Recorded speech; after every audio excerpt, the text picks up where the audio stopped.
They've worked very hard. They've braved the weather. It's been terrible. They come out weekend after weekend, spending the weeknights, coming out, practicing. And now friends and family have come out to see them practice their craft. And I will tell you, I've been teaching this comedy class for almost 25 years. And hands down, without equivocation, this is the strongest group I have ever seen.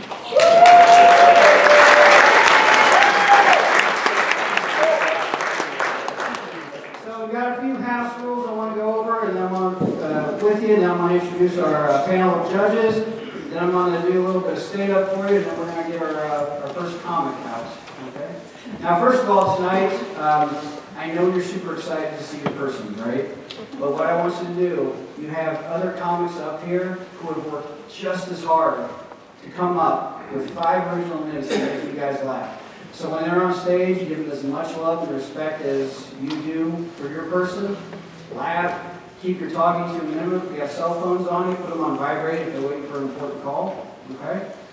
But you're going to get your chance. At the end, after the very last comic, we're going to bring all of the comedians out here, and then we're going to do an applause off. And you guys are going to whoop it up for the people that you like. Okay? So that's your chance. You guys get to participate tonight, so that's pretty exciting. Now, I would like to introduce our judges. This panel, and again, it's appropriate. This is probably one of the best panels we've had in quite some time for this class that we've got. Now, first, I'd like to introduce Mr. Paul Bertha. Paul Bertha is a thespian. He has been an improv artist for years and years and years. And he has a very discerning eye when it comes to stand-up. So he's our first judge. Please give him a round of applause.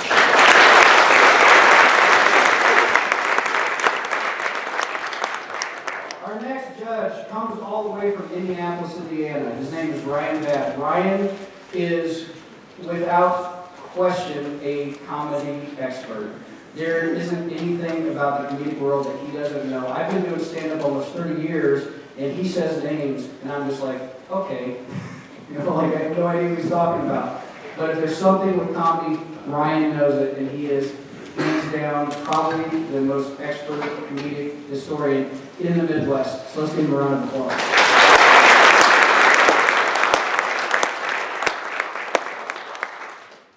And last, but definitely not least, many of you folks will know this name. He is a very popular radio host for 95.3. He's been on Fox Television recently, and he's also a very funny guy. And he's also helped us judge these contests in the past. And I mean, among other things, reviews and world events, he knows stand-up. And I'm very happy to have him here. Let's give a big round of applause for my friend Casey Hendrickson, everybody.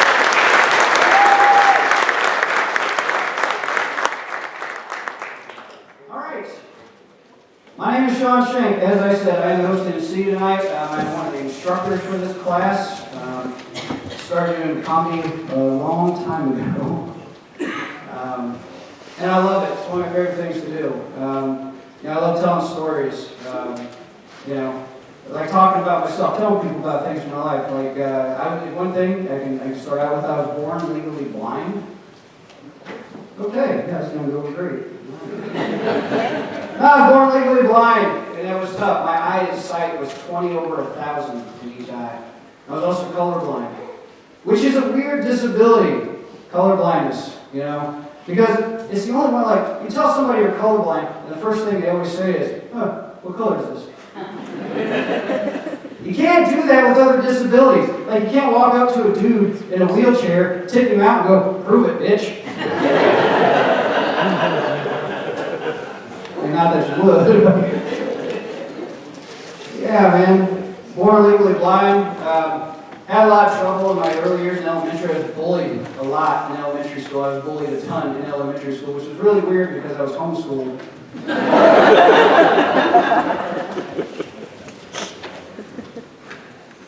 Yeah.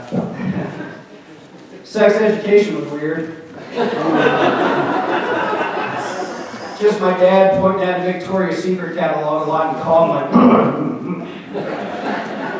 finally one day he's like, it looks like this. Then once a year on your birthday,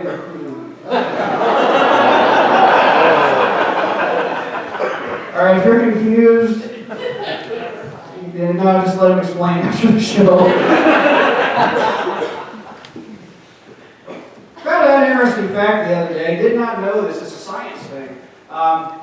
Snakes, female snakes, when they get, they have the sex with another snake. The sex. You probably heard of it. But when they have the sex, they can decide whether or not if they want to get impregnated by the snake dude that they had sex with. And it's like, why didn't God or whatever powers up there do that for human women? Right? Right. That would be awesome. Like say you wake up next to a dude like him, right? And you just look over like, you just stand up and go, achoo! Want to get breakfast?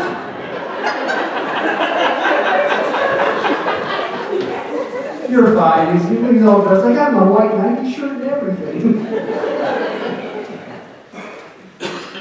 I had something cool happen to me recently. I got a Jeep. Thanks. Yeah. Woo. Well, here's the thing. I've been wanting a Jeep my whole life. Like my whole life.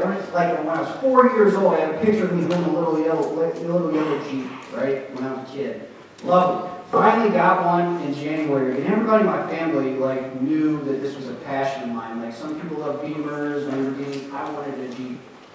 And nobody was more behind me getting a Jeep than my 95-year-old wholesome grandmother.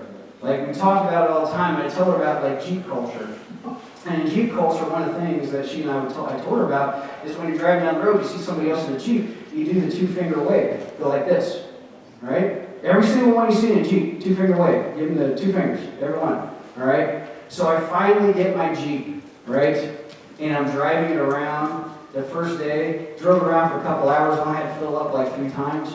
Great. But finally, I was I wanted to just, I went to my favorite coffee house, and I wanted to chill out, just kind of marinate in the happiness, right? Having my Jeep finally.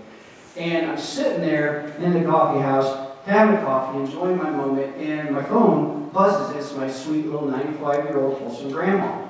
And so I answer it, but I put her on speakerphone because it's my 95-year-old wholesome grandma. And I hold it up, and she goes, "Hey, have you been enjoying driving your Jeep?" And I said, "Yeah, Grandma." And she goes, "Hey, did all of your Jeep friends finger you?"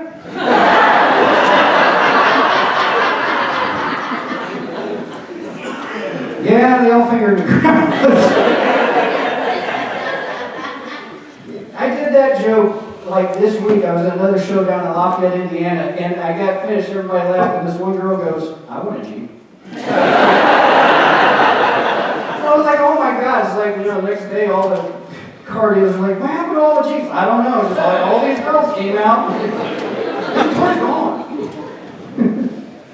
All right, I'm gonna wrap this up here because it's not about me, it's about these awesome comics that are coming up. I'm gonna tell you this one last thing.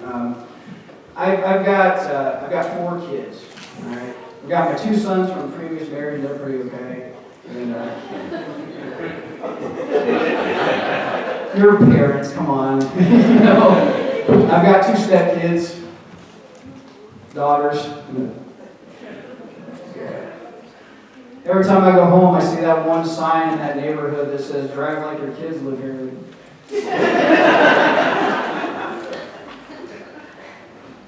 But they're okay. But I have 3 kids that I really do like. And I like you guys. You know I live there. But I've got 3 kids that I am very fond of. It's my niece, my 2 nephews. My niece, my 2 nephews. Oh, you guys are evil. It's going to go great tonight. All right. So my niece and my 2 nephews, love them to death. My niece Hannah, she's 24. Jacob just turned 22. Jackson is 11. He was a bit of a surprise. And when they were little, I used to babysit them. I know they're still little, but when they were little, Uncle Sean would babysit. When Hannah was 5 and Jacob had just turned 3, Uncle Sean was babysitting one day, right? And so it's bath time, and we have a boy and a girl, and they're that close in age, and they're that young. You give them a bath together, right? Save water, save time, all that stuff.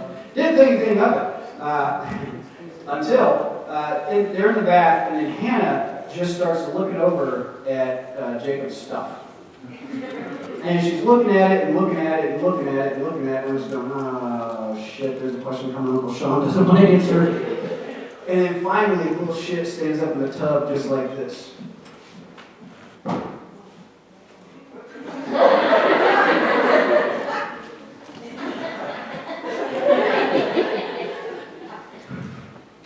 Hey, Uncle Sean,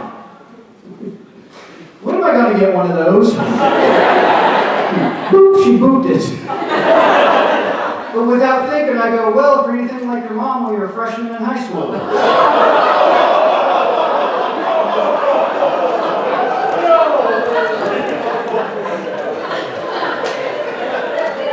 Yeah, I didn't babysit anymore. All right, my name's Shank, thank you.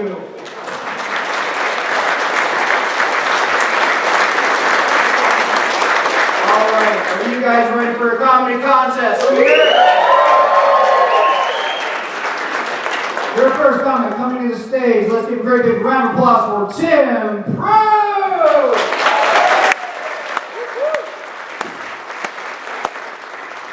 How you guys doing tonight? Hey, my name is Tim Prue. I am so happy to be here tonight. You guys ready for a great show? Oh, yeah.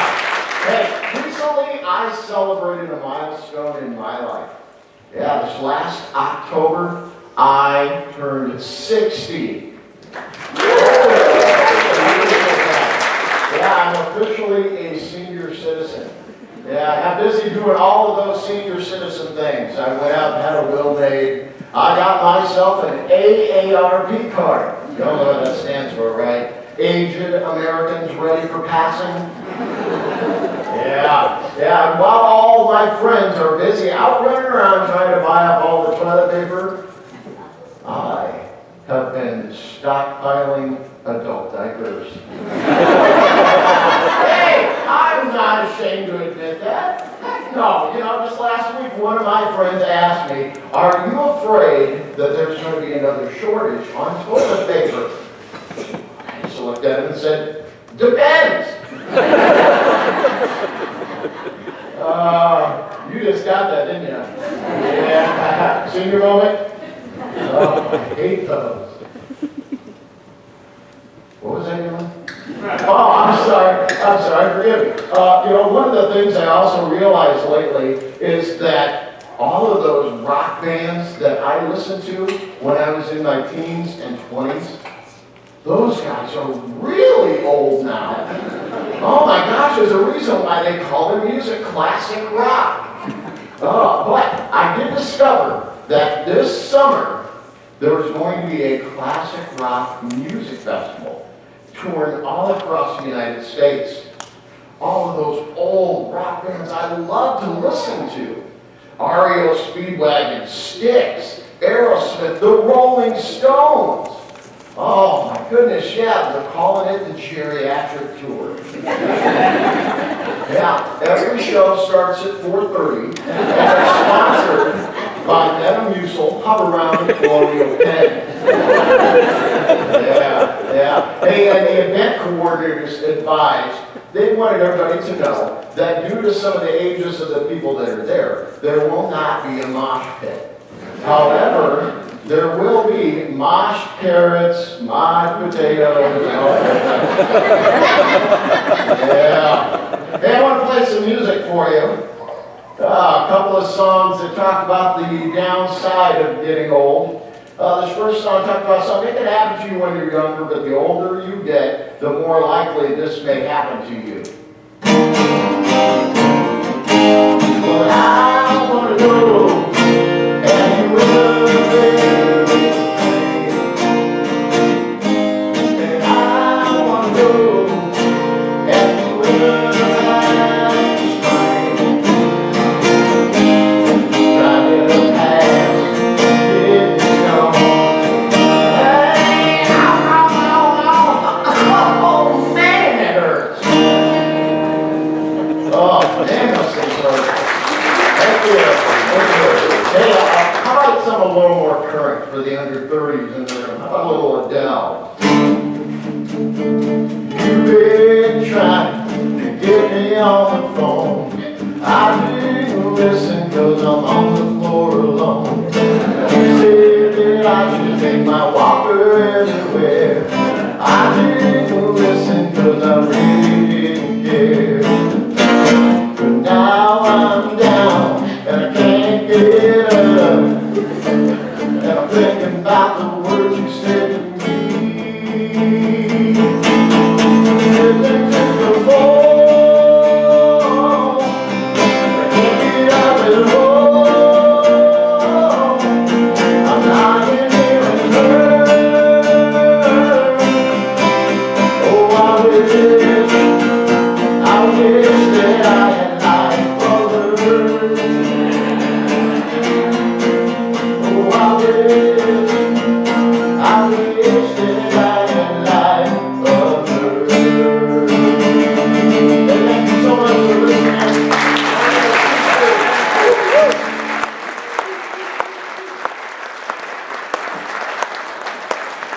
And throw everybody, keep it going for Tim.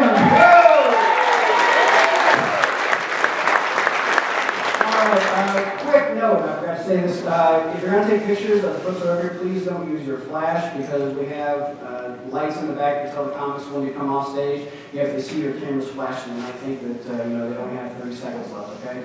So, outside of that, let's keep this going. Guys, I want you to give a great big round of applause for Ryan Wilse, everybody.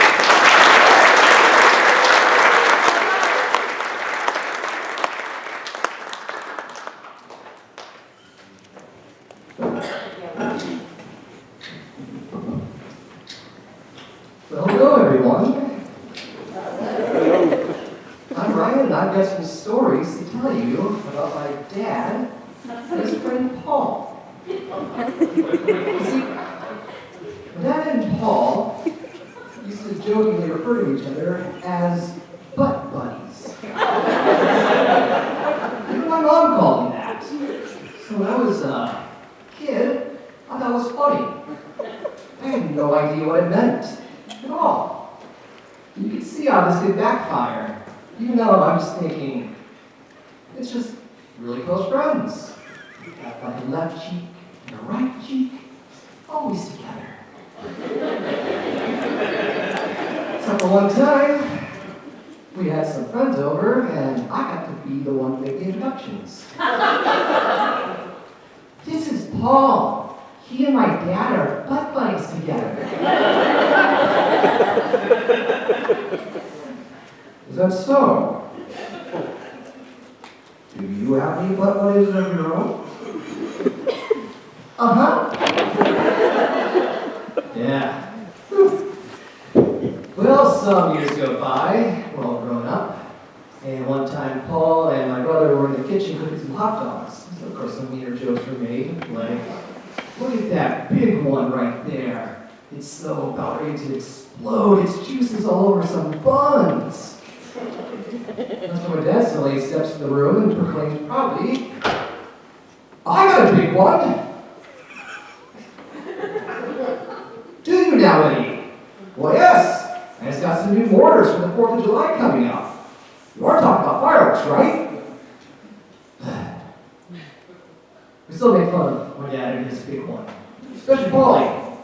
I mean, after all, he is his butt buddy. Now, Paul, he's got some funny stories of his own. Like this one time, he heard that he's going to be let go of his job in IT.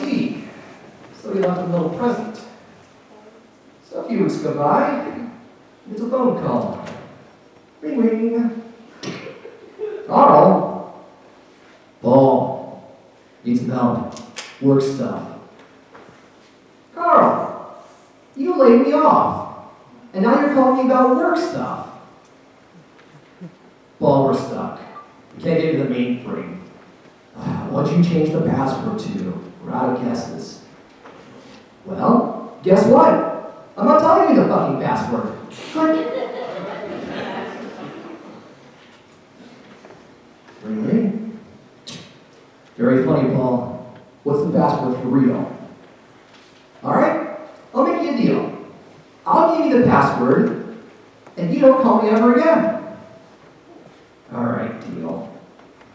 All right, deal with this. Come on, give me the fucking password. Click. Whew.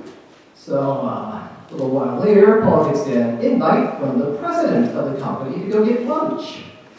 But Paul's never there to give up a free meal, so one steak, and 3 years later, the president asks him, so, Paul, about that password, can you give it to me? And Paul says, all right, I'll give it to you.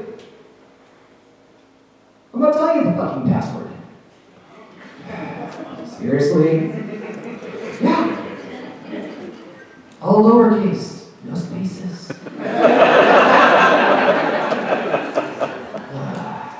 True story. So, my dad knows how to pick up well. Like this one time, he picked up a stray cat, brought him home. Look, everyone, got a cat. Another thing to take care of, great.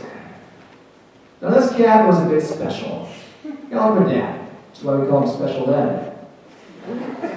Simon was a very loving cat, and he liked to share his love by pissing on everything in the house. It's like he was a magician. Look how I turn everything you love yellow. Ta-da! Well, then we got a solution. Cat pants. And we put maxi pads in there as a lighter to soak up all the cat juices. But guess who gets to go buy these maxi pads all the time? This guy. So one time I'm at the store doing my usual, getting my supplies, and the clerk finally caves and asked me, so I see you keep having those there feminine products. What are they for? I look at it and I say, they're for my pussy. Hi, Ryan. Thank you very much. Good night.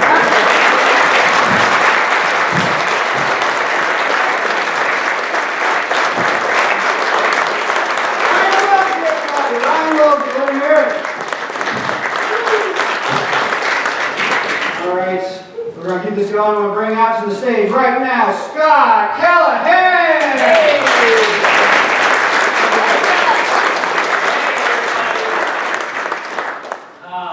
Man, my name is Scott Callahan. I got hammered last night. I'm insanely hungover, so I'm going to be hilarious. I got drunk at the Redbird Tavern. You know where that's at? Store? Yeah.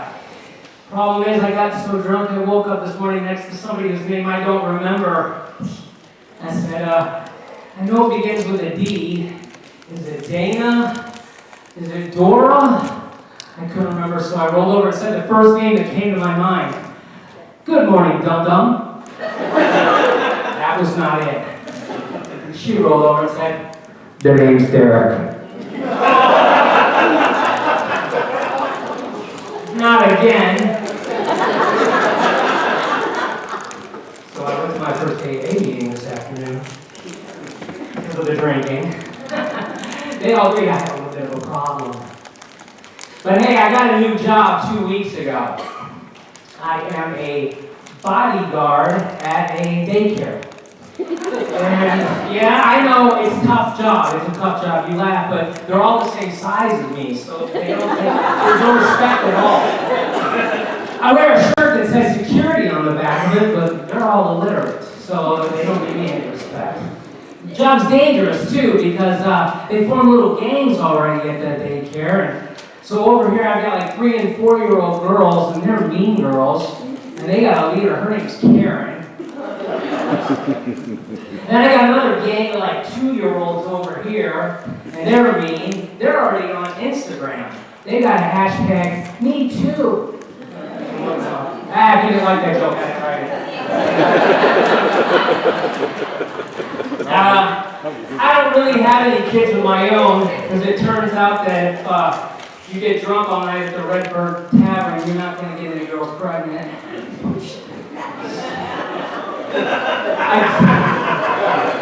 I do have a niece and a nephew. This is Bryce, and this is Ryan. Ryan, that's her girl's name. She's a clever girl, she gets it. And I go like that because that's how tall they are. They're about 16 now. Now, when they were about 9 years old, they were like, Uncle Scotty, we're taller than you. I said, well, listen, kids, 90% of the population is taller than me, and the other 10%, well, they're babies. I am literally a coat of blue paint away from being a Smurf. Yeah. So I take the kids to the zoo with my brother and my sister-in-law, and so at the zoo that we go to, you walk around this hill, and as you go up the hill, when you get there's displays of all the different animals as you go up the hill, and at the top there's Monkey Island. Now, there's two ways to get down from Monkey Island. You can walk down Monkey Island, or you can take a train down Monkey Island. So when they were about this tall, this is Bryce and this is Ryan. Ryan, that's a girl's name. She's a clever girl. She gets it. I decided I'm going to take the kids on the train with me, and my brother and my sister-in-law said they're going to walk down the hill. I said, that's fine with me. So we walk over, we sit down on the train. I got Bryce here, I got Ryan here. She's a clever girl. So just as the train starts to go off, Bryce looks up and he goes, gee, mister, I sure hope we find my family when we get to the bottom of the hill. What? Everybody on the train, the moms and the dads and the children, everybody starts staring at me. I'm like, no, Bryce, I'm your uncle. I'm his uncle, I'm telling you. Tell him I'm your uncle. No, I mean, he is an uncle.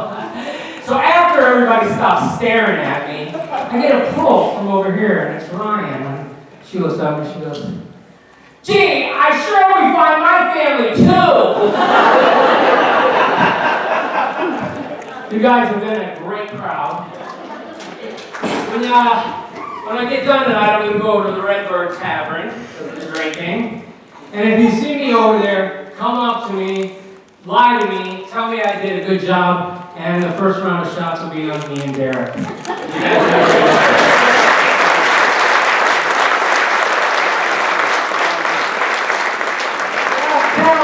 great night. All right, we have comic coming to the stage. I want you guys to give a great big round of applause for Daniel Friesen.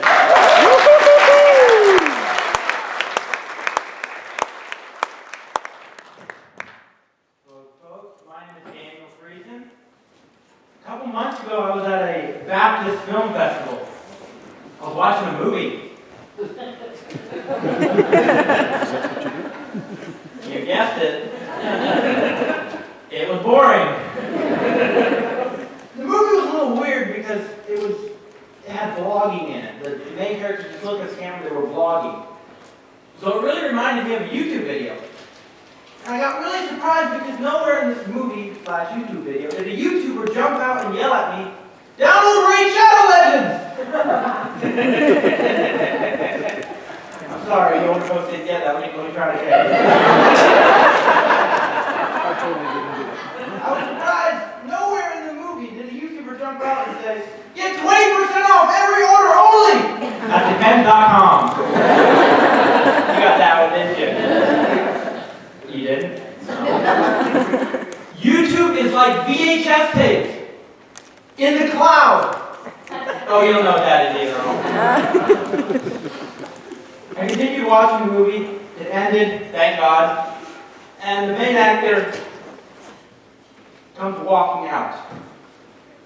And I see him and I'm like, what the Aduma? I swear in Hebrew.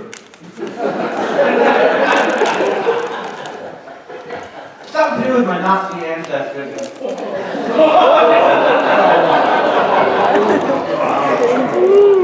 So this actor goes to the bathroom. How do I know he goes to the bathroom? I followed him the entire way there.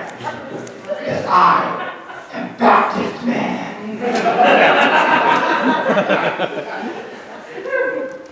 Once in the bathroom, my respect for this actor goes down the toilet. Out of 18 different docks for unloading, he chooses the handicapped urinal.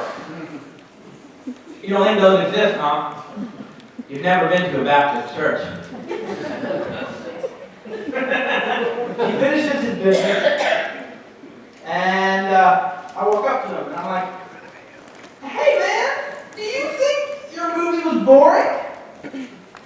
And he looks at me, he goes, Yeah? You gotta admit that Baptists are honest people.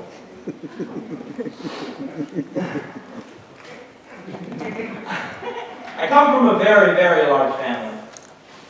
I have 15 aunts, I have 2 grandmas, and I have 3 grandpas.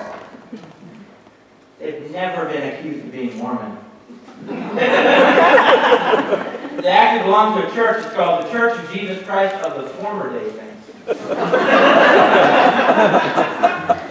I'm 16. I just got my license a couple months ago. Oh, you moms out there are groaning. And I discovered a new class of people. Slow drivers. If you haven't discovered these people, you are one of them. I think we should send them all to prison. It would be a special prison, though. It would have recliners and porch swings and a go-kart track. All right. They only go 3 miles an hour. And we remove the horns. We make them suffer. But maybe we shouldn't do that. I don't really want my grandma to go to prison. She's wicked good with go-karts. Thank you all very, very much. My name is Daniel Friedman.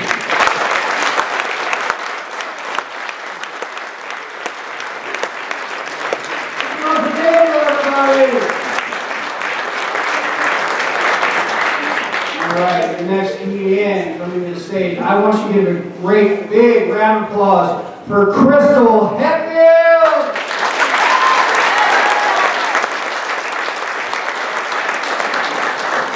Hey, how's everybody doing tonight? Glad to hear you're having a good time. You guys like my shoes? I got them at don'tfuckwithme.com. Did you guys hear about Ozzy Osbourne? He was recently diagnosed with Parkinson's disease. It's really sad. I can just imagine the first thing he said when he found out. Sharon!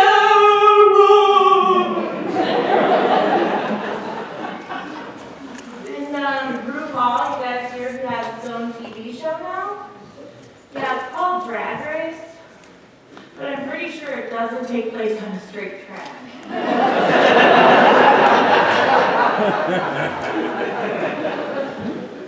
And then in Japan, they developed a line of sunglasses named the Helen Keller line.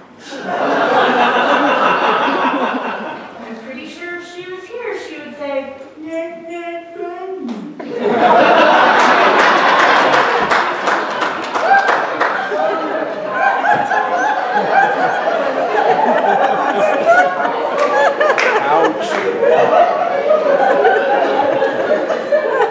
Probably didn't know she created the one who created rock, paper, scissors. And,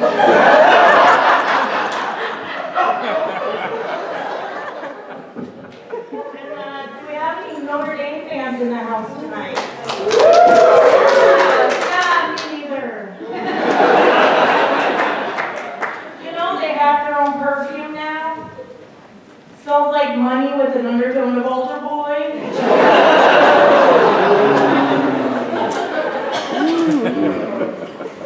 Did you know that fat girls never get camel toe?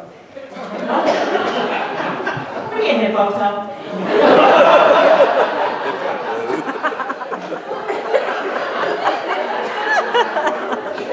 That's why my husband's favorite game is Hungry Hungry Hippo.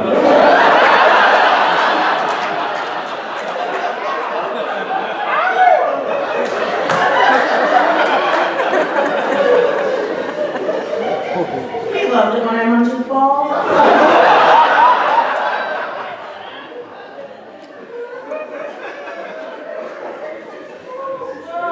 So I recently went for my yearly lady exam. I know, it's a necessary evil. But I went for mine, my feet are in the stirrups, and my doctor got really weird and quiet. So finally I'm like, "Hey doc, everything okay down there?" Well, it's kind of like digging for China down here. Oh, that's why my husband calls it a fortune cookie. So the other day I tried to bring sexy back, but I couldn't find my receipt. I hate Victoria's Secret. The only thing that ever fits me there is a perfume. All right.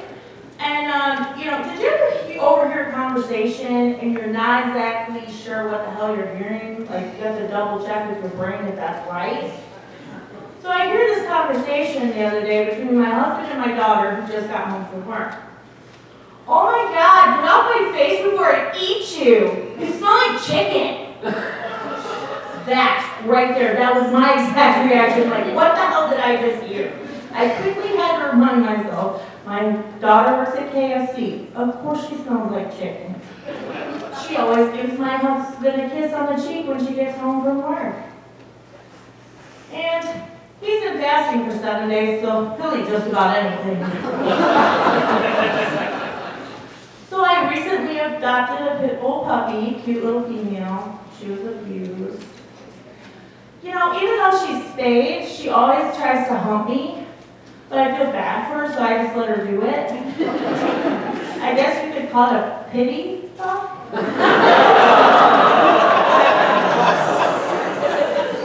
And the first thing she did when I got her home was chew up my Bible. That gives new meaning to the term holy shit. And then I'm cleaning up parts of chapter Deuteronomy everywhere. I never considered a dog to be an evangelist, but she sure was spreading the word.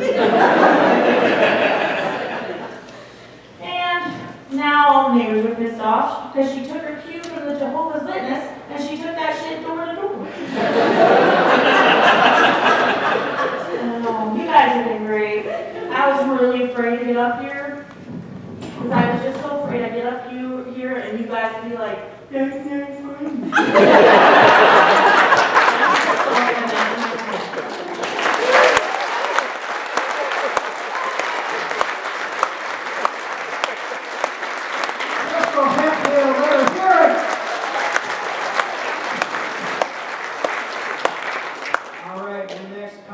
Coming to the stage, I want you to give a great big round of applause for Keith Sarver!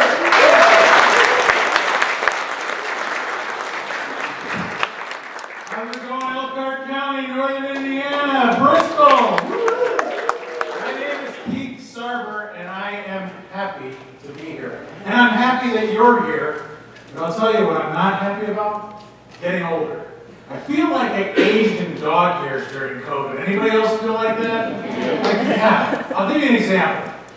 When I was younger, much younger, like 35, I didn't have the silver hair. I had dark hair, was much fitter, slimmer. And I would have people come up to me on the street and I'd say, "Hey, Keith, do you know what famous person you remind me of?" And I would say, "No. What famous person do I remind you of?" And they would say, "Superman. Clark Kent." And so I thought was pretty cool. But I'm getting older, and it sucks. And I'm not doing well with it. People still come up to me on the street, and they say, "Hey Keith, do you know what famous person you remind me of?" And I say, "Superman?" And they say, "No, Eugene Levy." So I guess I'm just living in Schitt's Creek. I went back to college in my 50s. I did one of these degree completion programs you might be familiar with, and I ran into one of these passive-aggressive people. I had a very passive-aggressive professor. These folks that they can't give you a compliment without some sort of backhanded jab. I got this essay back, this creative writing essay, and in red letters, which takes me right back to childhood trauma, there was a note and a big fat C. And it said, "Keith, you would make an excellent creative writer if not for your chronic use of run-on sentences and poor grammar." What kind of backhanded bullshit compliment is that? It's like saying, "Keith, you would make an excellent brain surgeon if not for your chronic trembling hands and lack of neuroscience knowledge." It's just not fair. I'll tell you what I've noticed a lot as I've gotten older is folks seem very angry. And you know who's really angry? Runners. You ever notice joggers, you drive down the street, runners, they're pissed off. They're mad. I don't get it. They're out there in the fresh air, they're getting fit, they're meditating, and I drive by, eat a donut, on my way to the pharmacy to pick up my cholesterol medicine, and I'm happy as can be. It just isn't fair. It doesn't make any sense. Something that I think would really help all of us be more happy is intro music. Stay with me on this. I want music that precedes me everywhere. To work, into school, out shopping, into Target. I want Mad Max Fury Road style intro music. You're probably familiar with this movie. Immortan Joe is getting ready to chase Max out into the desert, and he's got this whole host of post-apocalyptic vehicles leading the way. And on one of these vehicles, it's like a flatbed semi. There are sets of kettle drums, I think there's 6 of them, and these big dudes pounding away. And on the front of this vehicle, there's this crazy, wicked-looking dude with an electric guitar that shoots flames. And all of the engines were roaring, and it sounds something like this.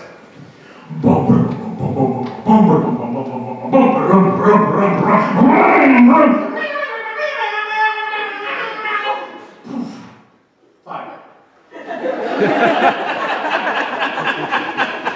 And that's what I want when I walk into Target. What I usually get is, Mamma Mia, here I go again.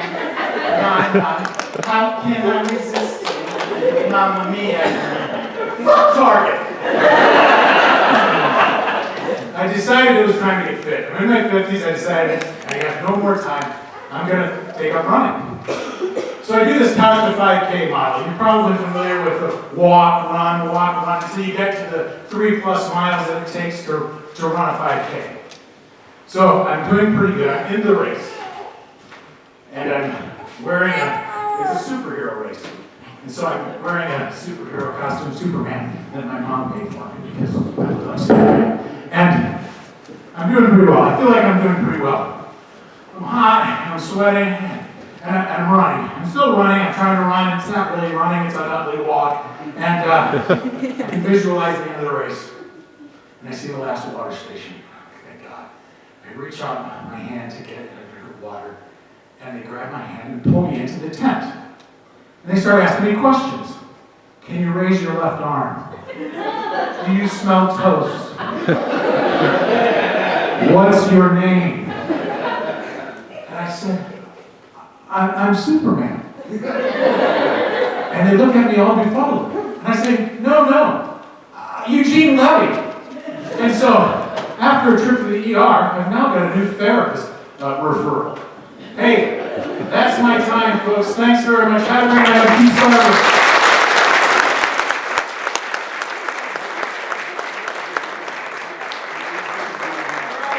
Well, for Keith, everybody.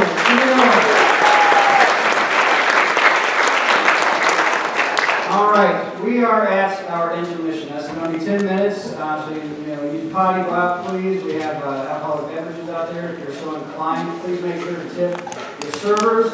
Also, check out the different events that are coming up tomorrow. Just so you know, the class is coming back. We're doing another show tomorrow at 6:30. Daylight savings time 6:30, unfortunately. Everybody hates you. But the beautiful thing about tomorrow's show, doing some different materials, and every bit of the proceeds from the sales of tomorrow's tickets are either going to go to supporting Bristol Opera House and all the wonderful things they do, or 5 Star Life, who works with at-risk kids. How's that sound? So take 10, come back in, we're going to continue the comedy.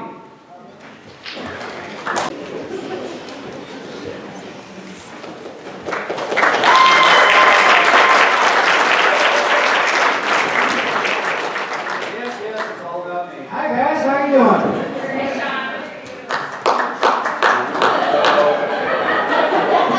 Unless you're the daylight savings time, girl.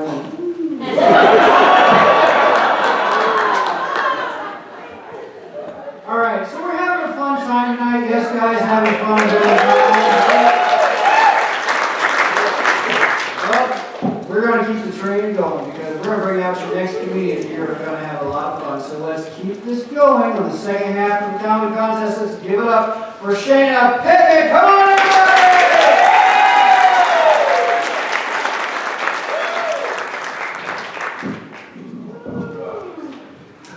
I'm Shayna Pittman. I'm a dick pic survivor. More importantly, I'm a quarantine dick pic survivor. Before 2020, I would get one once in a while, scroll through my phone, and it'd pop up at me like a dick pic Jack in the Box. But then after quarantine, I was getting 15 dick pics a day. And they weren't all the same dicks, I looked, but but my friends were getting them too, so we did the reasonable, intelligent thing women do. We played dick pic bingo. It's kind of a cross between bingo and go fish. Eventually we didn't play anymore because nobody needed any more tubes.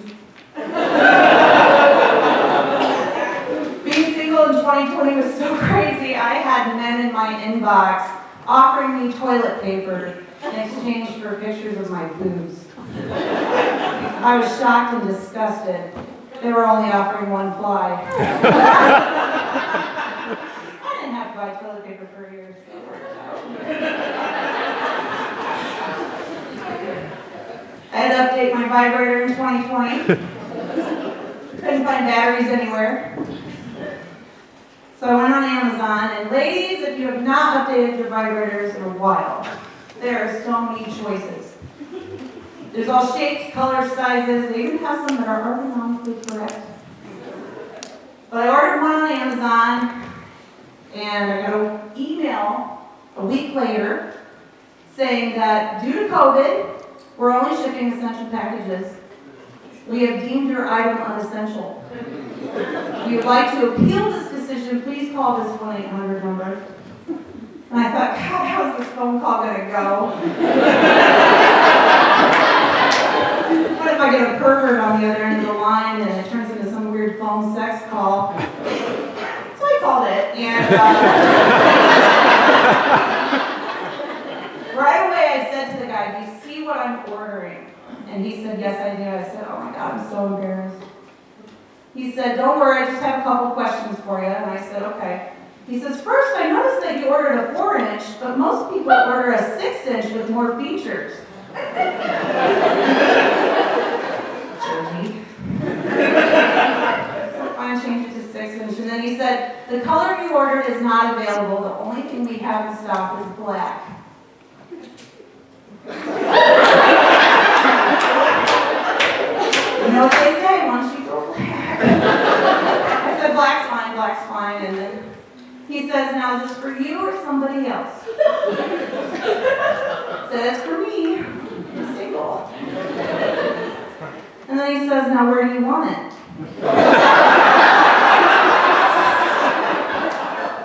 I said, excuse me, I said, normal place. Normal place. He says, well, ma'am, I'm going to need you to be more specific. And I said, my vagina. He says, well, that's all good and well, but I meant, did you want to deliver to your mailbox or your front porch?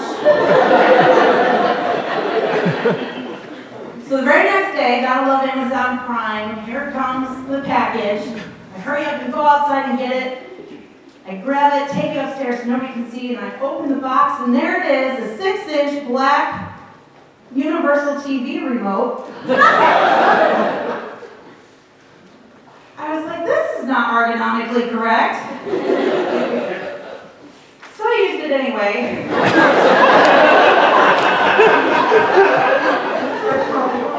The problem is every time I use it, it would turn the TV to the cooking channel. So now every time I masturbate, I get hungry.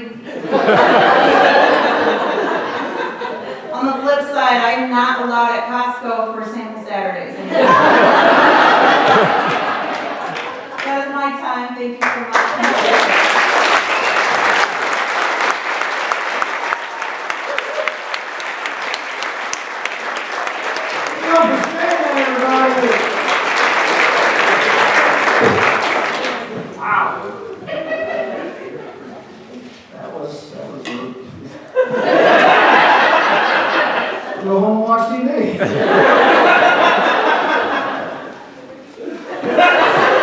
All right, let's bring up your next comic, guys. I want you to give a great big round of applause for Carrie McClung. Come on!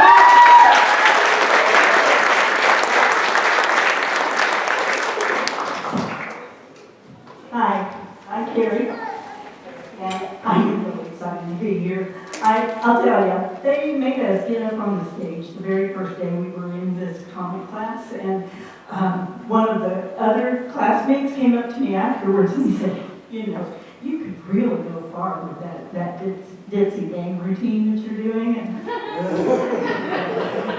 that's me. That's hard for thinking of that. Anyway, that's just the truth. I'm a ditz. I have been a ditz all my life. I could go back as far as when I was 12. I was doing the dishes at home, and I flooded the kitchen. And I could not figure out what was going on. I'm mopping, and I couldn't get it to stop. And my dad walks out, and he looks, and he takes about 2 seconds to size up the situation. He walks over to the sink, and he turns off the faucet. I'm a ditz. But, you know, show off. Anyway. A few years later, my daughter is in high school marching band, because she's one of us, and her marching band got to go to the Hoosier Dome for a band competition. It was very exciting. Of course, the whole family went down to the Hoosier Dome to watch them and the marching band, and we were in the rafters. I mean, we were sitting way up high. We were on these really hard bench seats. And so my mom and I noticed that if we stepped over this little barrier, you may have had a sign that said "Do Not Cross," we could sit in the box seats outside of the suites. And so that's what we did. And we were really in relative comfort until all of a sudden all the lights in the suite came on, and over the box seats the lights came on, and we looked. And every security guard in the entire Hoosier Dome had arrived on their little carts to escort us out of our nice, comfortable box seats and up through the box seats into the suite and down the hall. And we were walking our walk of shame back to our hard little bench seat, and I looked up. I saw my dad, and he was looking up.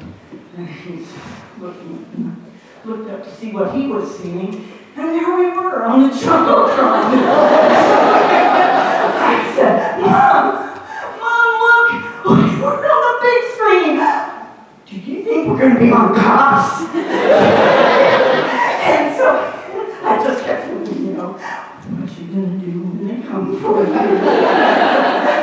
Bad girls. Several years later, and I hope unrelated to anything that might have happened at the Hoosier Dome, my daughter came to me and said she wanted to move to Denver. And so I said, I will put a trailer hitch on my Toyota Corolla, and we'll put a U-Haul on it, and we will go to Denver. And so that's what we did. And I know she was looking forward to her new adventure in Denver, and I was just looking forward because, you know, I can't back up a damn trailer. But we went to Denver, and we unloaded the trailer, and then she wanted to go out and get a mattress and box springs. And so we got in the car and we drove to Big Lots, and we went in and we got a mattress and box springs, and we brought it out, and we tried to shove it into that trailer, and it didn't fit. So we did what any enterprising people would do, and we tied it on top of the car. And we tied it down tight, and we knew that we had it on there and it wasn't going anywhere. We went to get in the car, and we tied ourselves out of the car. So we gathered up our dignity as much as we could, and we climbed through the windows. We drove back to her apartment. Yes, that was our introduction to Denver. She cut me out of the car. And then I had the opportunity just about a month ago to go back to Denver and meet my granddaughter. And thank you. I was coming home. My daughter was taking me to the airport, and on our third trip around the airport, My daughter said, I think we're at the right terminal this time. I think I've got the right airline, Mom. But if I don't, you just be ready, Mom. You just be ready to tuck and roll. And I knew at that point that I had raised her right. Thank you. That's my time.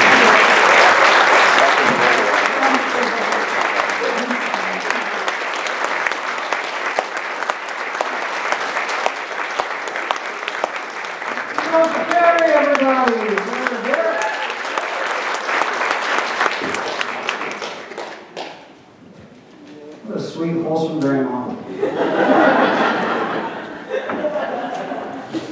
All right, your next comedian coming to the stage. Big round of applause for Christophe!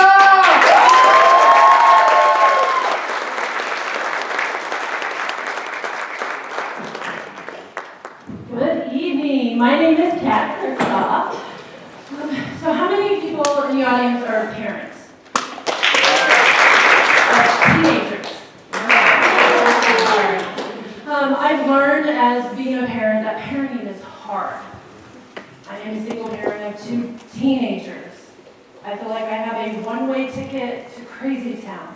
It's filled with back talk, the phrase, I don't know, and a lifetime prescription, fuck it off. My prescription is in the liquid form, whiskey. My daughter is 12. She looks like she's 16, but has a mouth like she's 30. She loves musical theater, and her favorite thing to do is to drive around and sing those songs as loud as she possibly can, as long as Mom stays silent. Occasionally, I can get her to allow me to play my music, and I get to be the lead vocalist. Think American Idol, Car Edition. I believe I can fly.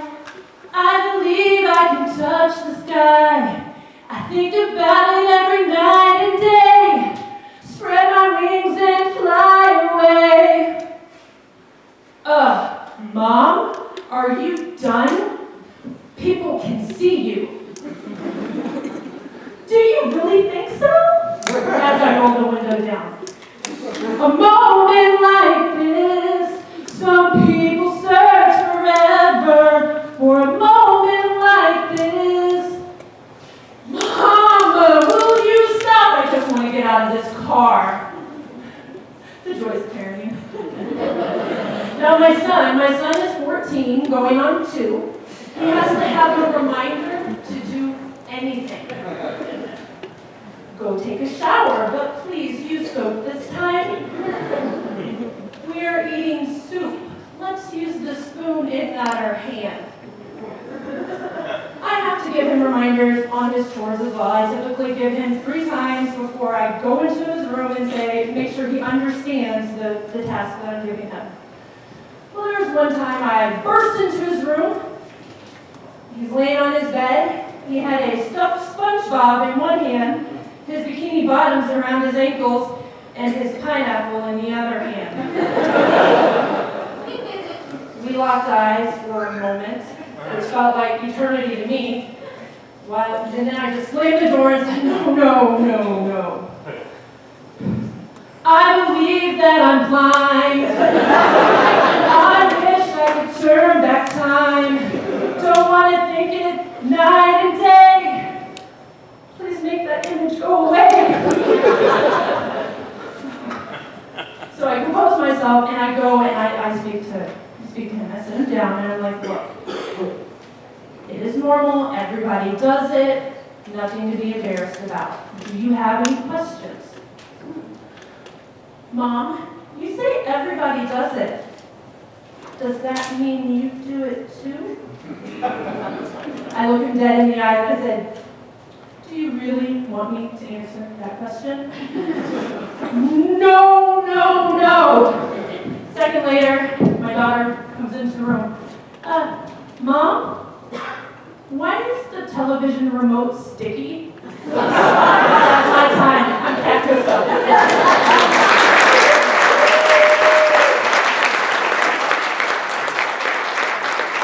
Keep it going for Cat, everybody.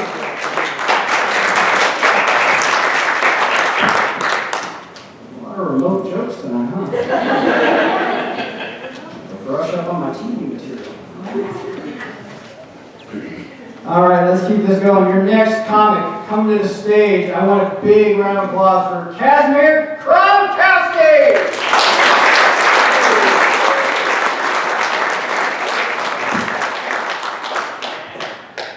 Hey guys, I'm Kasmir Krumkowski. If you ever forget, just think of Led Zeppelin wearing sweaters. I used to know an old guy who'd always call me Black Dog out here, staring to heaven. Whatever other Zeppelin song he felt like that day. This was fine, until he called me Whole Lot of Love. In the middle of a crowded festival, with an earshot of a girl I was about to ask out. Needless to say, things didn't go anywhere with her. But inopportune rock bands and India-Pakistan conflicts aside, my name actually comes from Eastern Europe. I don't know if you ever heard anyone from that part of the world, but I don't have that kind of accent. My voice is a lot more suited to taking the others to Isengard. Instead of, what a motherland. Don't worry, I got nothing to do with Ukraine. My brother calls me Krum out though, so better keep an eye on him. You guys know Zor balls? Those inflatable human hamster balls? Well, I broke my foot in one of those, playing soccer back in college. When I realized I was hurt pretty good, kind of limped my way back to my dorm, tied a couple cold ones around my foot with a bed sheet, and texted my roommate, asking him to come back to the room after supper. My foot wasn't getting any worse, so why make him hurry? Well, he thought there was plenty of reason to hurry when I asked him to take me to the hospital. I was hungry though. I still have a meal swipe left. I convinced him to stop for a burrito. So, we get to the restaurant, and by this point, I realized that hopping was better than limping. So here I go, through the dinner rush, while I'm also wearing a Pikachu hat. Bright yellow, big ears flopping around. Plenty of folks thought I'd been fighting Team Rocket, but that I'd be easy to catch in a Pokeball. And this is the height of Pokemon Go. So, I'm coming up with all these different war stories to go along with it. Oh, they're fighting Zapdos. Almost out of time. My trainer threw me out of. We won. But at what cost? After going through all that, I think that's the best burrito I ever had. So, I've been in 3 different girls from 3 different Georgetowns. And all 3 of them were in Indiana. So, I came up with nicknames for each town. The first one was from Boy Georgetown. She wore way too much makeup. She had this chameleon she kept talking about. His name was Karma. There's some sort of club for culture, whatever that means. After her came a girl from King Georgetown. She kept demanding more and more from me. Just got really taxing after a while. She wouldn't even accept it when I broke up with her. We just had this big old fight. It lasted for years. Eventually some French friend of mine had to come and help out. Finally there was the girl from Curious Georgetown.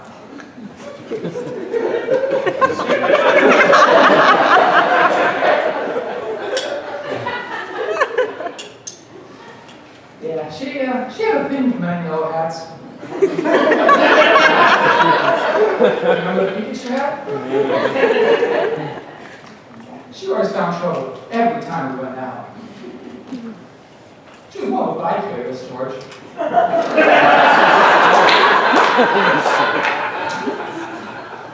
But man, let me tell you, she was absolutely bananas.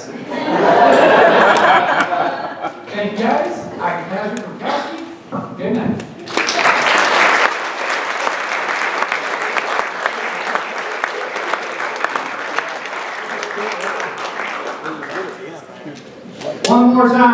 Kasmir. Come on, everybody.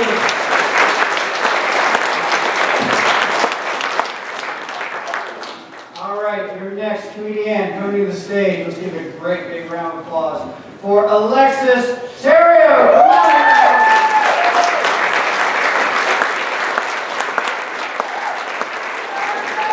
Come on. Hello, my name is Alexis Ontario. Well, this is a fun night, isn't it?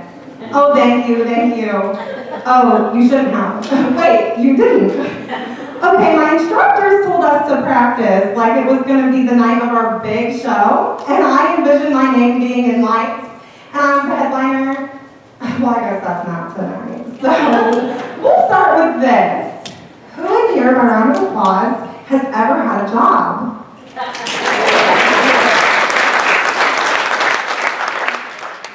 Great, so we have nothing in common.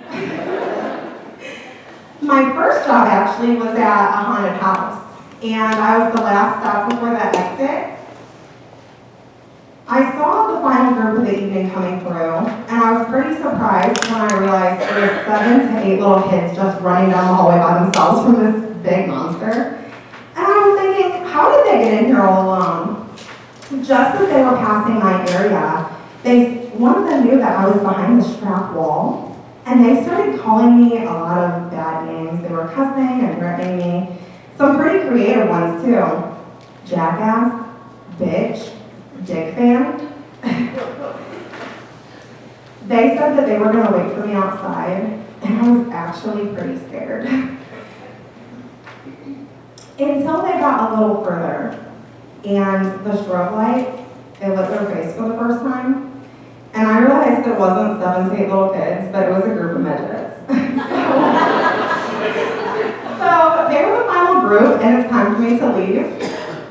And I'm going out of the building all sneaky like. I mean, peeking around the corners. And just as I start to sprint to my car, I realize they could be behind any vehicle without ducking. And I wasn't just getting off work tonight, but I was getting off work and on the lookout for the midget mafia. So I noticed this McDonald's cup on the ground, and I think they could be in there. 3 of them. Needless to say, I quit my job, and I actually started going to therapy. My therapist said I should open up more. 4 kids later. Dick fan. Maybe the little guy was right. I went to Chicago once before anything opened. I forgot about that time change. And of course I had to go pee really, really bad. So I was looking everywhere. I couldn't find a porta potty, no open businesses yet. But finally I saw a street sweeper. So I approached him. And I said, "Excuse me, could you tell me where the nearest restroom is?" He's sweeping the street. He's really happy to be sweeping the street, by the way. He's sweeping the street. And I was like, "Can you please tell me where the restroom is?" He's like, "Oh." I said, "No, like, can you tell me where the bathroom is? Restroom, potty, gotta pee." And he's like, "Hi." No. Crap, he doesn't speak English. So now I'm trying to remember, come on Alexis, think, what is the Spanish word for bathroom? It starts with a B. Bueno, please, bueno, so bad. Let me tell you, he started sweeping really, really fast. He was like, he turned 50 shades of red. And he was like, "Oh, thank you. I was like, why won't you just tell me where the bathroom is?" I gave up on him. I went behind Shed Aquarium. Don't tell on me. I went behind Shed Aquarium, and I dropped my pants by the dumpster, went pee. The next day, I go to cosmetology college, and I was hanging out with the group of Hispanic girls I was friends with there. One of them offered me a homemade tamale, which normally I would absolutely accept, but I declined because I said, "Sorry, but I would be in the bueno all day." They said, "You know that means good, not bathroom, right?" I was like, "No." I was really embarrassed. For like this long, I was embarrassed. And then I thought, actually, I'm offended. You're telling me I gave Chicago guy my best 5-star review? And he didn't follow me? Like I dropped my panties, bent over. All right. So, if we've learned anything tonight, you guys, it's 1, do not misidentify children in dark places.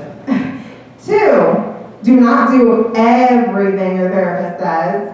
And number 3,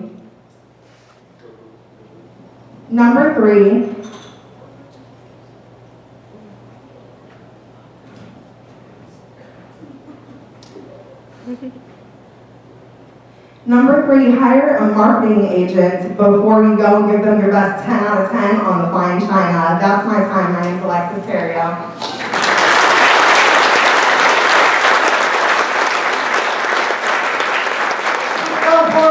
Everybody over here.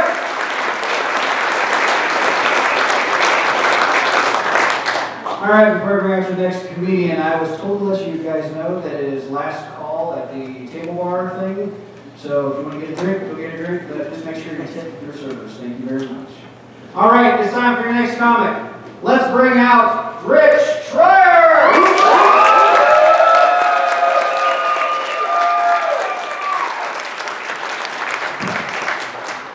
Hi, my name's Rich, and I'm a recovering pastor.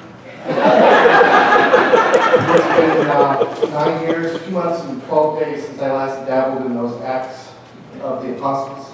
And grateful I was able to break that grip it had on my life, but lately, maybe I've been slipping. I've been cruising church parking lots on Sunday mornings. I'm going to get a little bump, a little something to take the edge off. But I know once I start, it won't be long until I'm mainlining the Graham or an Osteen. I end up all strung out in some homeless shelter once again, serving lunch. I was a pastor for 9 years, and I can tell you there's something strange that happens to people when they find out that you're a pastor, that the whole interactions change.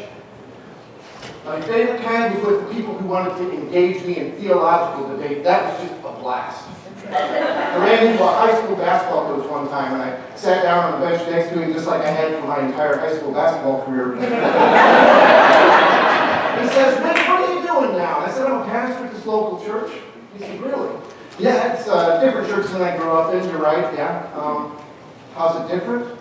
"Oh, I don't know, they baptize different. One dunks you under the water, the other one sprinkles water on your head." "Which one's right?" "Fuck, I don't know." See, I found the phrase, "fuck, I don't know," got me out of a lot of conversations.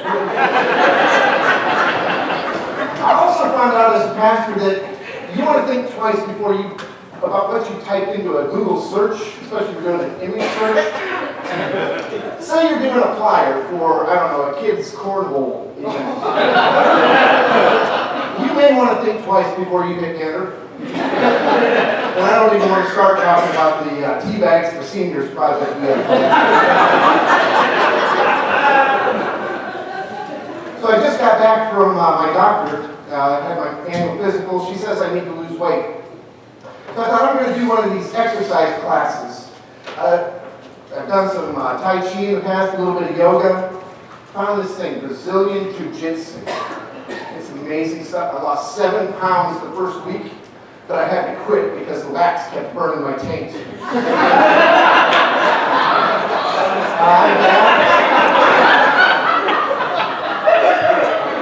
I'm a dad. I've got 3 adult children, 27, 25, and 20. They were the only kids in their classes with those names. I still remember bringing my son home from the hospital for the very first time to a little country house, just me, my wife, my son, and my wife's dimwitted cat, Eddie. And I was scared to death. I mean, I'd never been around babies much, never babysat. I hadn't changed a diaper except for that one time in the parking lot of a Denny's with that Brazilian truck driver, but that didn't really count. I wanted to prove to my wife that I was going to be the perfect partner for raising our family together. So that first Saturday morning of parenthood, I'm in full super dad mode. I'm washing dishes, I am fixing breakfast, I'm cleaning the house, and then I hear, I run into the bedroom, I pick up my son and tell my wife, just stay in bed, dear, I got this. So I run back out to the living room, I set my son down on the couch, and I start changing the diaper, open it up, and my eyes start to burn and water, and I realized it was because of the smoke from the burning breakfast in the kitchen still. So hurry up and finish that up.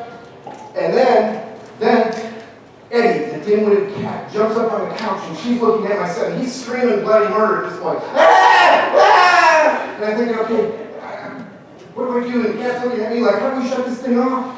She runs up, swats him, I pick up the cat, throw the cat, my son stops crying, the cat hits the wall, and my wife comes screaming out of the bedroom, what did you do? Because this is what she heard. She heard, thud.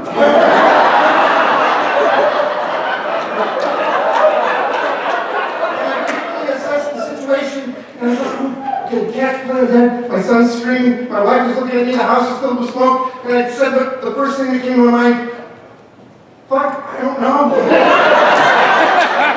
Fuck, man, thank you, I'm with you.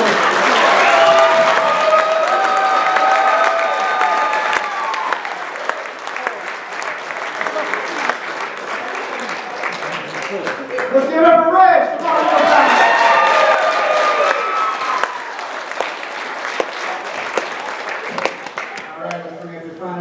Contestant for the evening. Last but certainly not least, let's give it up for Rob Parechini. Come on!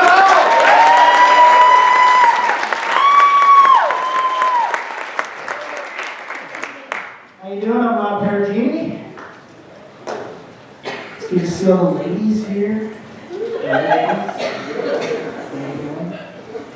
gotta be honest, I used to start my set with a joke about the C word.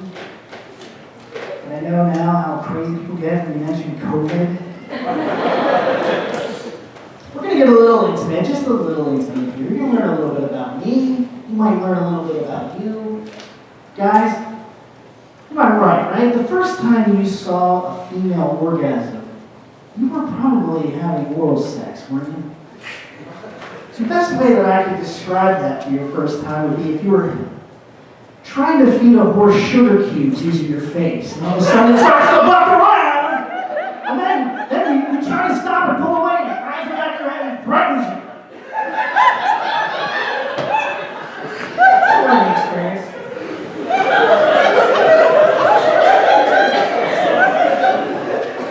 But we're going to learn about each other, aren't we? I'd like to do an impersonation for you. This is every 2-year-old potty training.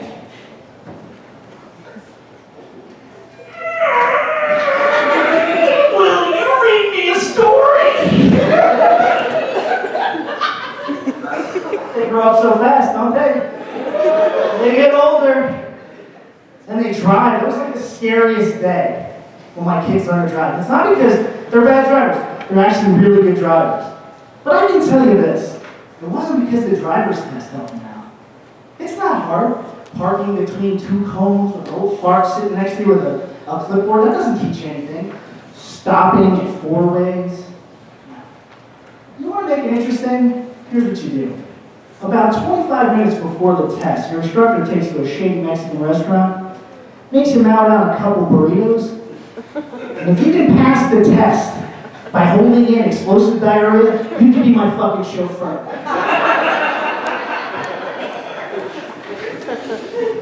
But here's the thing, I'm a transplant. I chose to live in Indiana. I love it. I like living here. I think it's a fantastic place. It's one of the greatest things about Indiana is that basically anywhere else you vacation seems exotic.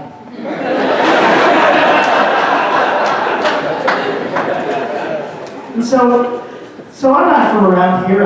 But you know what? Indiana is great, but we're not without our shortcomings, are we? Right? We put ranch dressing on pizza. A little suspect. Now what's with giving directions based on things that used to be there?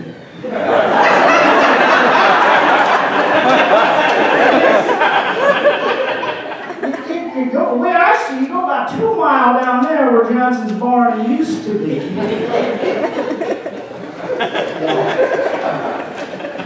I'm from a place called New Jersey. Anybody from New Jersey? I get it. I get it. Asking somebody if they're from New Jersey is like asking if they're dick itches. If they say yes, you probably should eyeball them a little bit. No, I'm from New Jersey. I was raised by a single mom, tough lady. Let me give you a little impression of my mom answering the phone. Ring, ring. Goddamn son of a bitch, your phone rings, goddammit. Oh yes, Father, the cupcakes will be done for the service. Yes, they will. Oh, of course. Well, God bless you too, you son of a bitchin' priest doesn't believe me on the goddamn thing.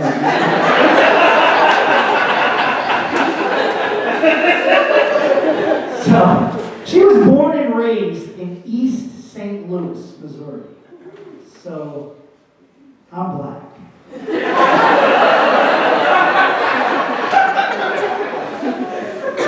Then she probably moved to Newark, New Jersey. You guys aren't familiar with Newark, but let me describe it to you. It's New Jersey's Gary. Only it's a lot dirtier, a little bit more violent. You get off the plane in Newark, you take a deep breath, your nose bleeds, and they charge you $10 to exhale at the dump. But my mom, she gave me my first job. It was to get her cigarettes, Viceroy cigarettes without the filter. Back when I was 12 years old, they would sell cigarettes basically to anybody. And I gave 50 cents for that, and that was just enough to buy a slightly used Playboy for my Uncle Pete. No, I know what you're thinking. It's okay, he wasn't my real uncle.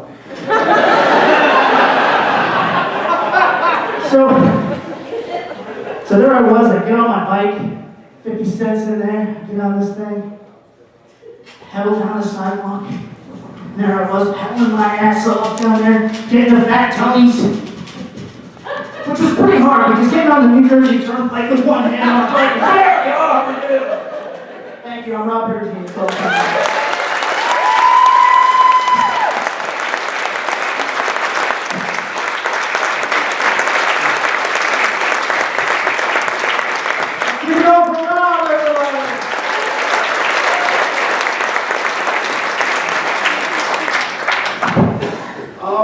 So here's what's going to happen. I'm going to call the contestants back out on stage, and this is the point where you get to make your vote heard. Because when you're voting for the contestants, our wonderful panel of judges over here are going to score by how you respond when I hold my hand over their head. Once we get done with the applaud off, they're going to bring out our headliner for the evening. He's been doing stand-up for over 20 years, and he's going to entertain you guys while they're tabulating the results. All right? Sound good? Sound good? Would the contestants please come back out on stage? Now. Ryan, you're free.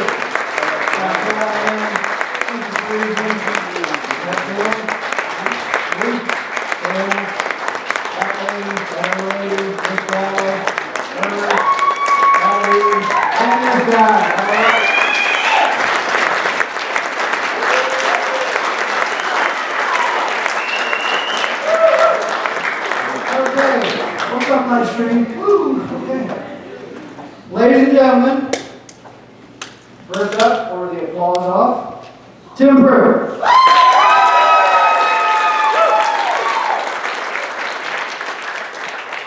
Next up, Ryan Wilse.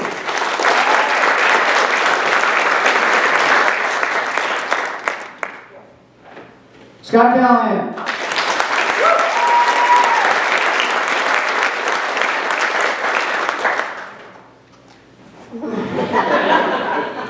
Daniel Friesen.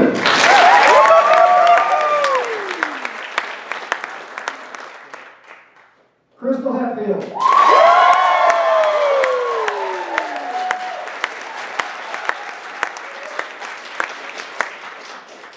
So just, Keith Sauer.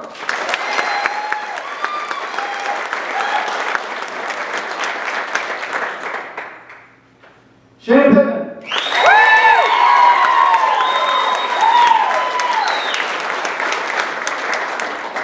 They're going to give me the tinnitus.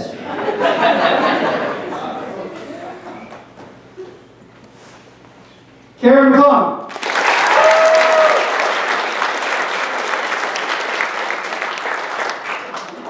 Be very helpful. Hey, Christophe!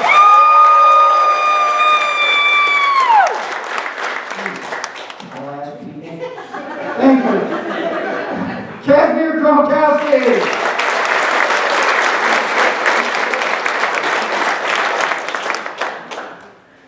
Alexis Ontario.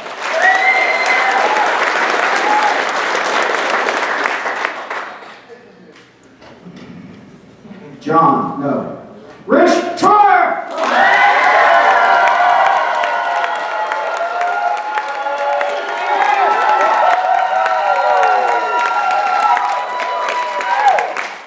Wow, you must have been an expensive hire. Rob Parechini.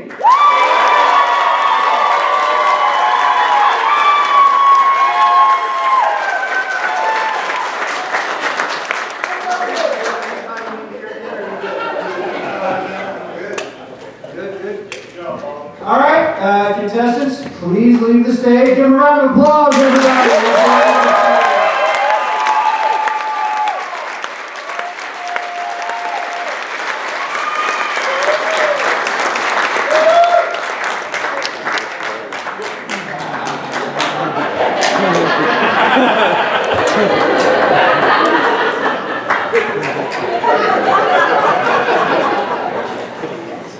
Comics, what are you gonna do with them?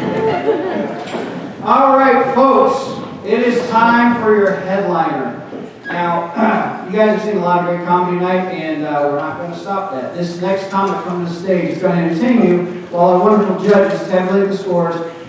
He's been entertaining crowds all over the country for over 2 decades.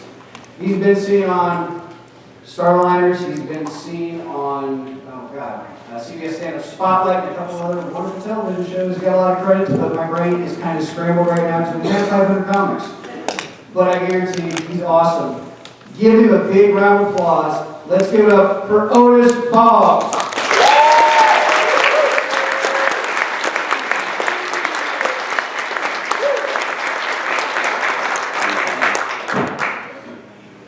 Keep it going for Sean and everybody else you've seen tonight.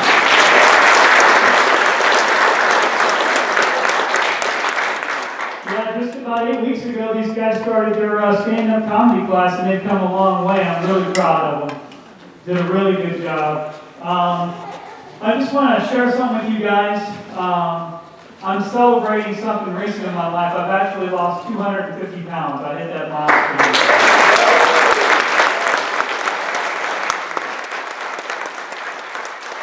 Thank you.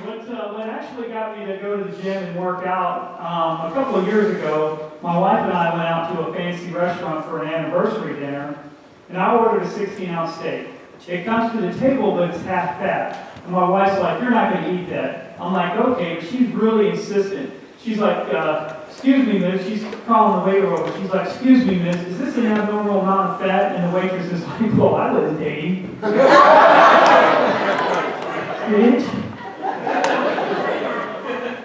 But I started to work out. I started to go to the gym because I was friends with Sean back then. And actually, one of the things that Sean does on the side is he's a trainer. He's actually really good at the gym, and so he worked out with me. But I felt nervous to go to the gym. Like, I didn't want to be seen as that middle-aged creepy guy staring at the 20-something-year-old, you know. But after a couple of weeks there, I found myself staring, not at the girls, but they had a vending machine. I was looking at that Snickers bar like, "Oh, I bet you got something special in that package."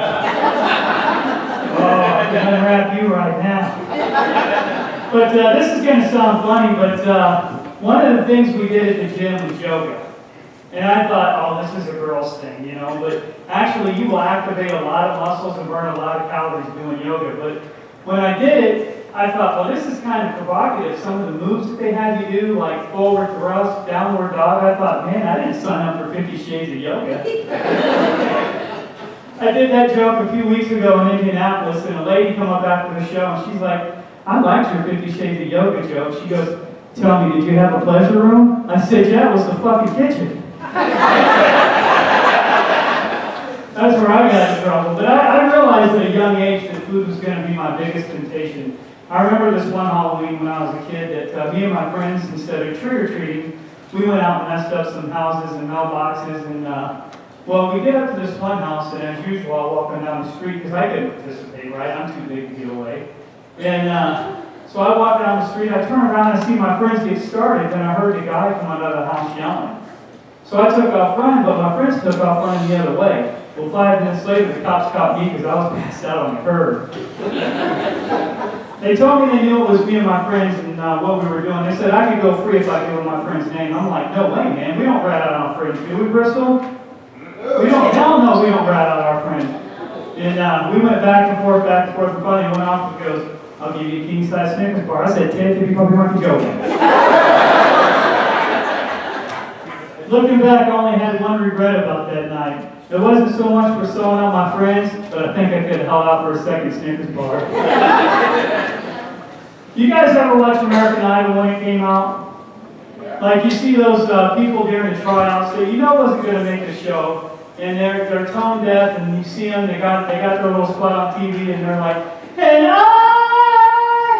I get enough of that every time my wife has an orgasm. It's not what you think, it's actually aggravating. I'm constantly yelling at her, stop masturbating! You didn't think I took her to the promised land, did you? I think the only way I'd satisfy my wife right now is if I was the one who initiated the divorce. But I love her. I love her. Last Christmas, my mom bought my wife the movie Pretty Woman for a Christmas gift, and my wife's like, oh, your mom didn't have to do that. I'm like, you don't understand, that's my mom's way of saying you're a lucky hoe. Which got us in a really big fight. My wife looks at me and she goes, I chose wrong. I'm like, what do you mean you chose wrong? Well, she says, somewhere out there's an Otis who's skinny, rich, big dick. I'm like, yeah, but that Otis has a beautiful wife. And that was the fight my mom started. But I do a lot of work with my wife to keep the marriage fresh and keep it going because I am like horrible at dating. I'm happy and reluctant that I've been married for over 25 years. And like just before I met my wife, there was this one girl I was seeing for a while, and she was bossy. Every time we got together, this is what we're doing, this is how we're doing it. And I'm like, whoa, hey, I'm paying you.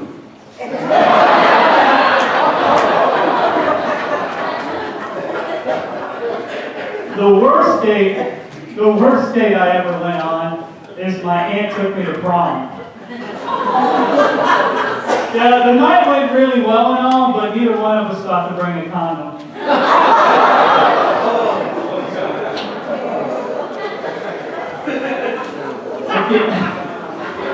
I can't.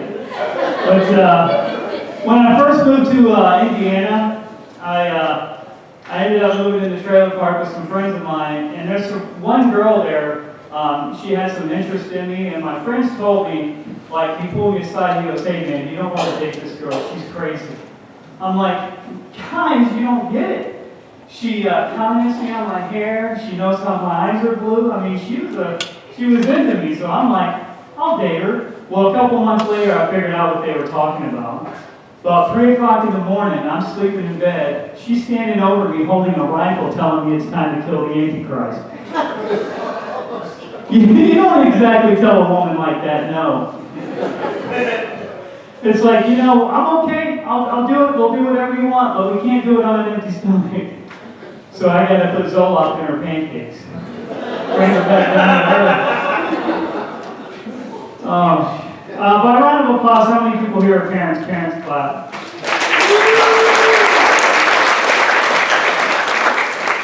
What is wrong with the kids these days, man? The other day I had a 5-year-old flip me off and call me a fat jerk. I was like, after that I wasn't going to give me back his ice cream cone. I can't blame the parents though, because my wife and I were having problems with our own son. The other day he comes home and he's got his pants sagging down. It's just just me and my wife in the house sitting on the couch. And he's walking in the house, he's like, "What's up, bitches?" My wife freaks out and she says, he's not going to act like that, dress like that. I'm like, relax, I'll have a talk with him. So later that night, I'm talking to him, and then I got to thinking, how do I know that when I get up and go to work and he goes to school, he's not going to be sagging again, right? So the next morning, I grabbed all of his underwear and a brown marker and set it at the kitchen table.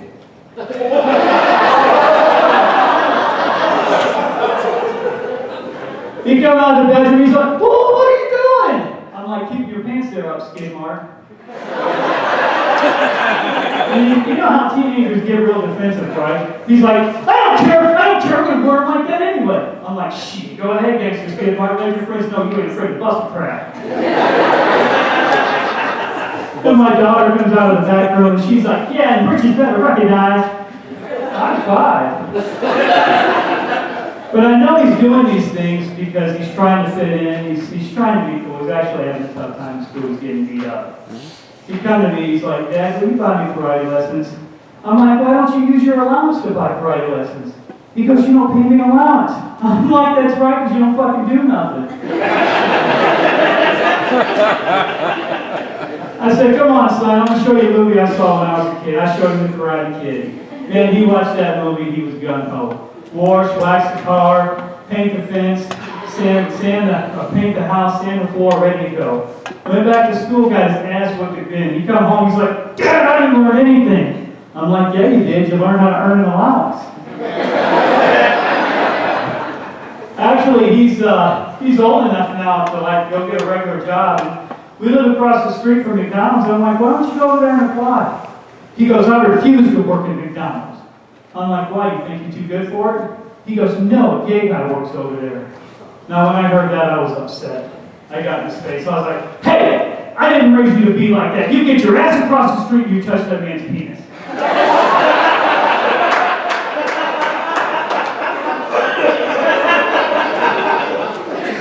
I didn't tell him that in that tone. But I had to tell him that. I don't know, sometimes that kid scares me. The other day, I walk in on him, and he's playing strip poker with his stuffed animals. And from what I could tell, he was losing.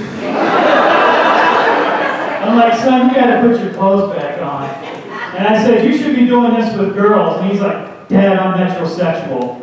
I'm like, "Geez, can't you be gay like a normal kid?" You kids these days, man, I'm telling you. Something new in my life. My wife and I just had a baby girl. 6 years ago. She's really cute. And I thought she was going to grow up and have some kind of artistic ability like me and her mom do. Because I won an art award in the state of Florida. Came in second place. My wife, she paints and everything. My daughter comes home and she puts the number 10 on the refrigerator. And I'm like, "Honey, what's the number 10 for?" She goes, "That's not a 10, Daddy, that's a picture of you and Mom." I should have known because the week before she drew a family photo, it looked like 3 sticks and a ball. But my daughter, she's got this wicked, vicious attitude. It's almost like Kill Bill meets Dora the Explorer. Right? She gets in a fight with her brother, and she's, I'm assuming he stole her backpack, right? But she's chasing him around the house with a knife. She's like, I'll cut your ass! And I'm like, whoa! Language! Look,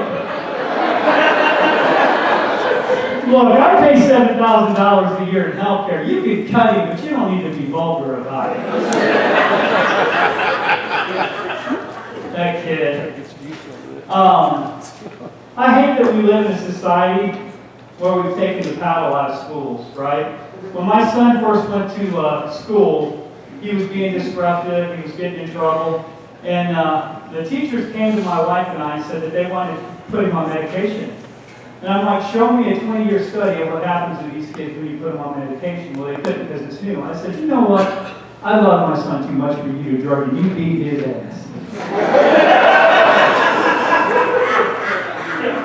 But you look at all the stuff that they do in schools now where they're cutting programs and everything, And then just how they disperse the money and they waste the money. Like the other day, my niece came to the house and she was bragging about the school gave her an abstinent ring.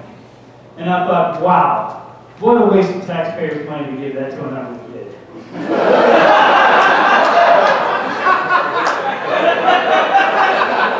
God's got that covered, right? I think kids ain't going to do it anyway. That's messed up. I do love being a parent, though. The one thing I can never get them to do is clean their room, right? Can never get them to clean their room. I don't have to joke about it. It just really pisses me off. Recently, my wife and I, we bought a video camera so that we can film the kids' plays and games and the stuff that they're in.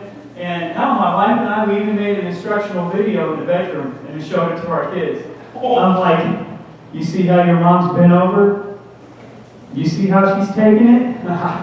Picking it up, putting it in the trash. That's how you clean your room!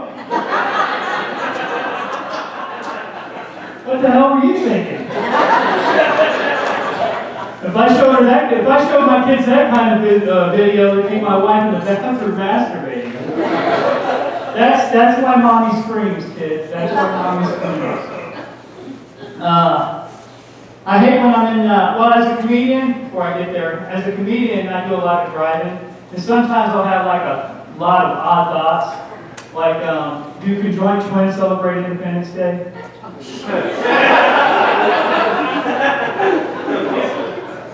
If a stripper works at 2 bars, does that make her bipolar?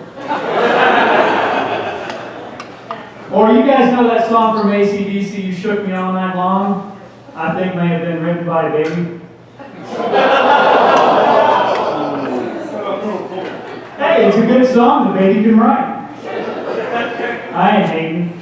I hate when I'm in the middle of a 69 and she hollers bathroom break.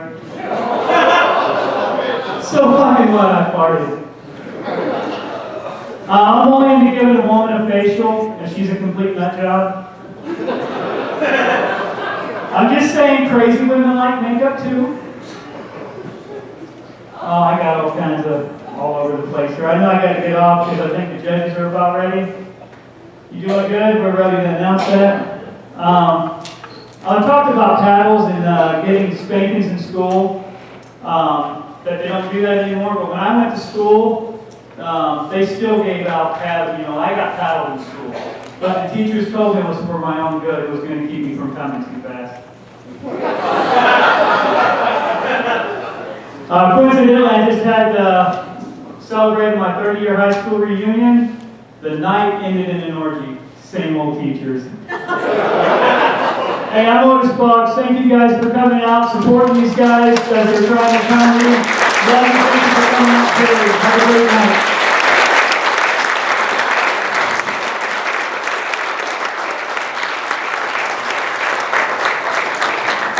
Otis Boggs, everybody. Let me hear it.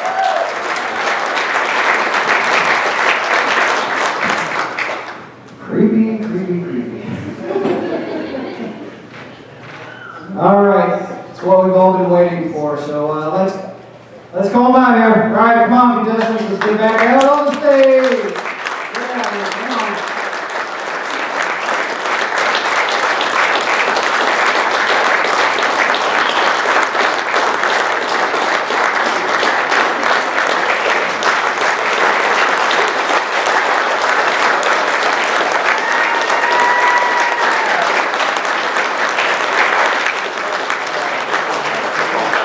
All right, before we announce the winner, I want to talk to you about this company called Amway.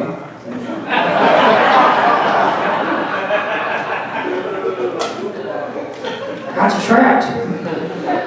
I genuinely want to say the instructors, all of us are extremely proud of what you guys have accomplished in 6 weeks. 6 weeks. This is like Couch to 5K, but doing stand-up comedy, and you guys did it. Let's give a round of applause for that.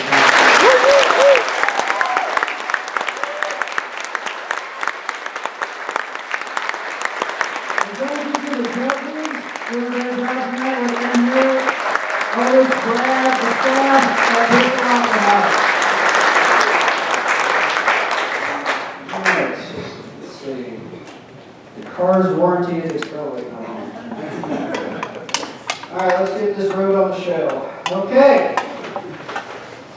In third place,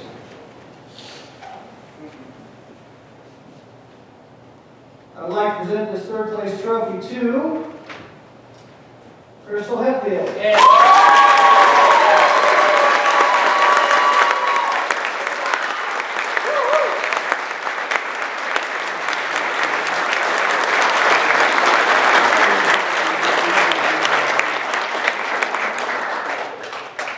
Second place, I would like to present this to Parechini.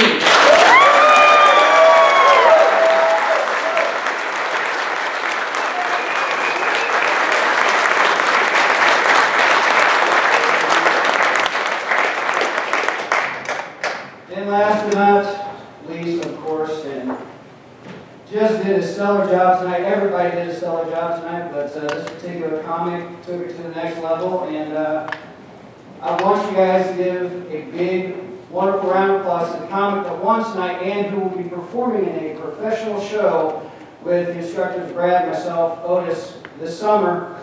Great big round of applause, Rich.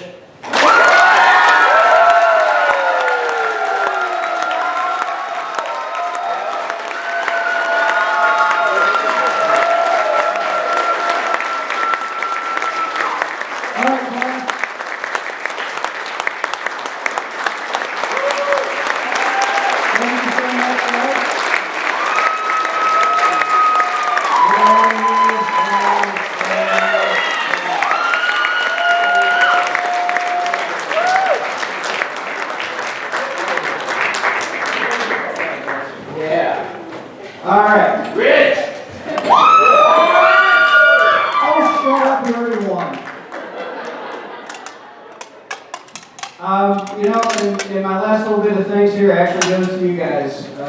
You sold us out tonight. You know, you were great laughers. I'm not particularly fond of him, but everybody else.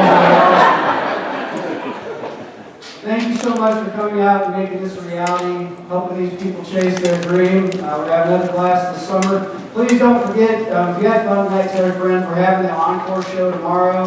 I think I will be wearing a suit. And we're doing some different material, but everything tomorrow goes to charity. Also, don't forget to check out all the shows that are here. Thanks again to the judges. Thanks again to you. Thanks again to our instructors. My name is Shank. Have a great night. Be safe.